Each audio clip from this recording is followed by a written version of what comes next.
শত বছরের পুরনো একটা ক্লাব। দেয়াল জুড়ে ঝুলছে সাদা কালো ছবি। রাতে পুরো ভবনে একাই থাকে পিয়ন করিম আলী। সে বলে ছবিগুলো নাকি তাকে তাকিয়ে দেখে। ছবিগুলি তার দিকে ছুটে আসতে থাকে। সে কিছুটা ভয় পায়। এক রাতে ঠিক হঠাৎ তার ঘুম ভেঙে গেল।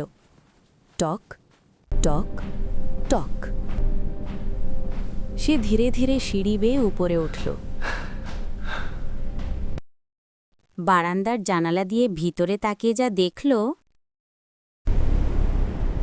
ছায়ার মতো মানুষ ওপরে উড়ছে।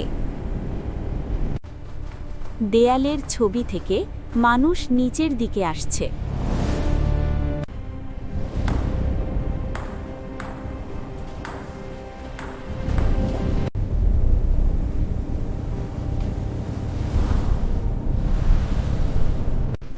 এই সমস্ত কর্মকাণ্ড দেখে সে ভয়ে অজ্ঞান হয়ে পড়ল।